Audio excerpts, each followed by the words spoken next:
My name is Doug Turner, and most people know me as Dirt.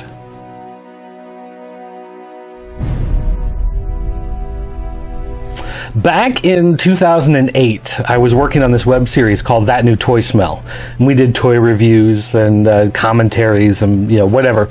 And one of the gimmicks of that show was that I always wore a lucha mask. And it was a lot of times a different mask in every episode, at least for a while. They get kind of expensive after a while. But it was just one of those quirky things to make it stand out and be a little different. But somewhere, I don't know if it was directly on that show or maybe on Twitter, I was talking to somebody. We used to do a lot of podcasts and just webisodes of things and reviews of stuff, and someone asked me my favorite TV show of all time, and I said, of course, Millennium.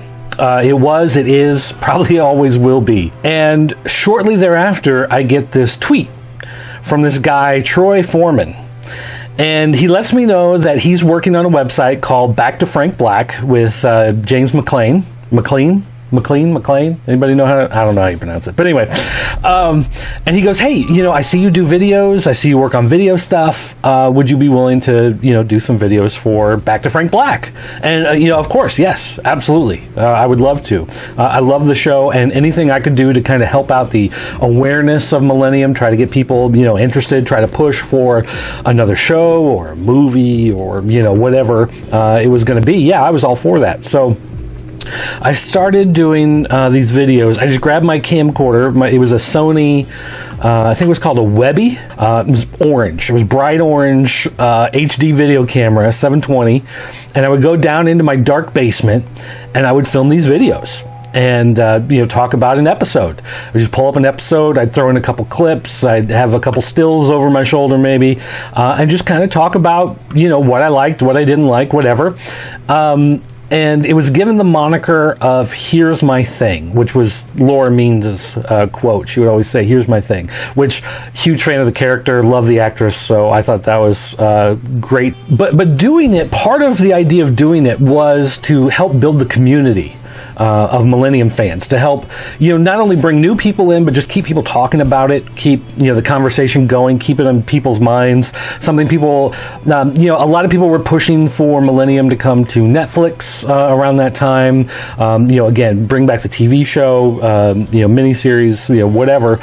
And so I would engage. So I'd put out a video, and then people would leave comments, or they would tweet comments, or they'd ask questions or whatever, and then we do like a response video. One of the things was the people would write in, and I would need something to put over my shoulder, because it looked like I tried to do it like a newscast type thing. We had the thing over your shoulder, and someone would write in. Of course, you don't have a picture of them or anything, so I would just Google their name.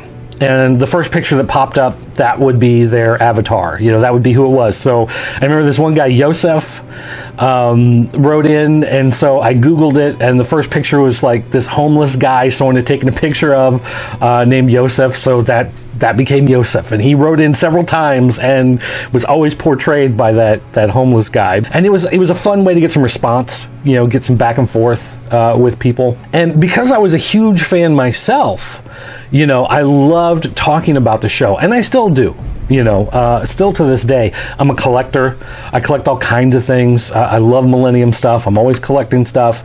If you look at the videos, behind me was a comic book display case. A local comic book shop had closed, and I got one of their display cases, and I would use it behind me. I would do comic reviews. I'd fill it with comics, that kind of stuff. When I was doing Millennium, I would throw Millennium stuff on the rack, over my shoulder, so it would be on display. So you can watch back there, and you can see like some of the DVD box sets. You can see some of the old magazines, Starlog and stuff back there that would have Millennium, Millennium-centric issues, and I would, throw them on there. I still collect Millennium stuff. I mean, if I'm at a bookstore and I find copies of the novels, I pick them up. And I've got multiple copies of these books. The DVDs, I think, the DVDs are right back here. And then I bought, they sold them individually. So when they first came out on DVD, you had to buy them a season at a time.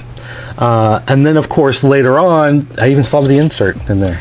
But then later on, as they came out, they released the complete series. So, of course, I bought that box set too, the VHS If anybody remembers this, this is actually from a family video rental location.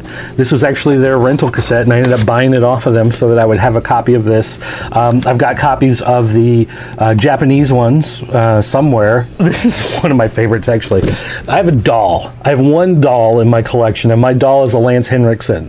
They did the Millennium crossover with X-Files, which not a huge fan of that particular episode, but because he appeared on that episode of X-Files, they had the X-Files license.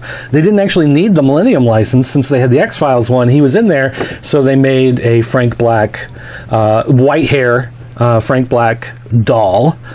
So I bought it, of course, and then it's autographed by Lance Henriksen. That was cool. This is a desk calendar, 1998. It's a hardcover, and it's the type of thing that you just put on your desk and you write.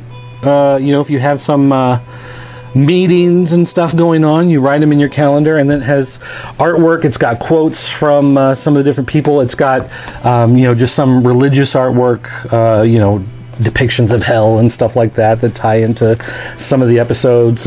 Picture of Brad Dourif. That's always cool right there.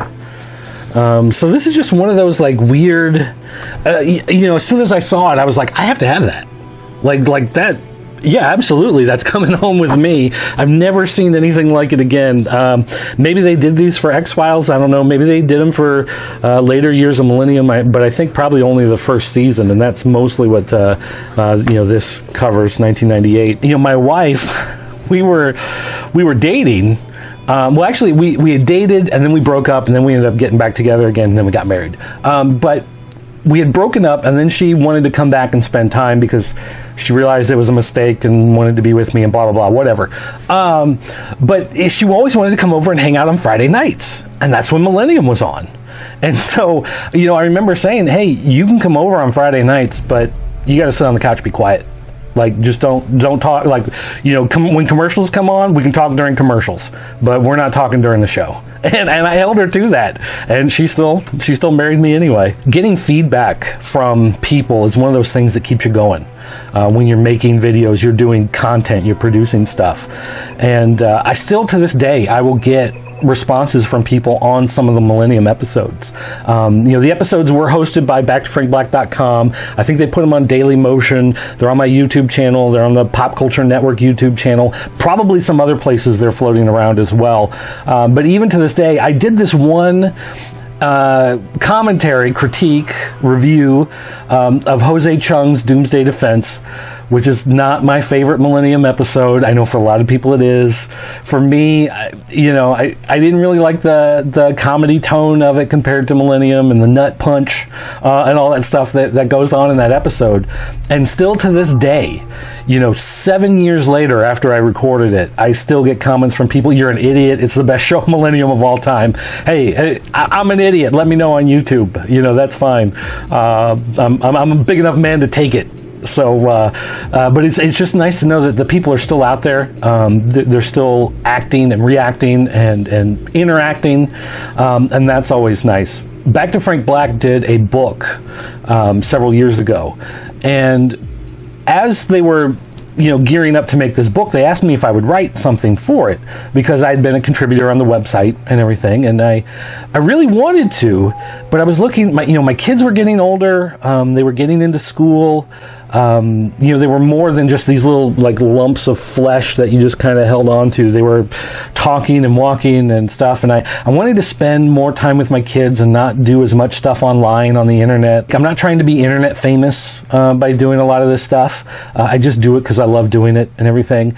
And with my kids getting a little older, and I was working more at the time, and I just kind of said, there are a lot of really smart, really talented people working on this book. They don't need me.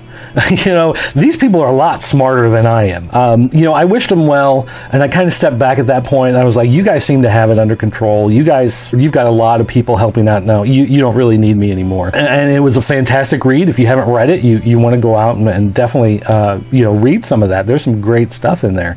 Of course, the comic book, of course, I bought all the issues, the variant covers, the retailer incentives. I bought the trade paperback when it came out. I bought it digitally on Comixology also. Like I said, Millennium has always been a big part of who I am. I really enjoyed the show. Maybe we'll get the Jordan spinoff series sometime in the future. That's what, or movie, whatever. Maybe we can get that going. So anyway, it's been a lot of fun, and I've enjoyed everyone that I've interacted with, and if I'm not the biggest fan of Jose Chung's Doomsday Defense and everybody hates me for it, then so be it.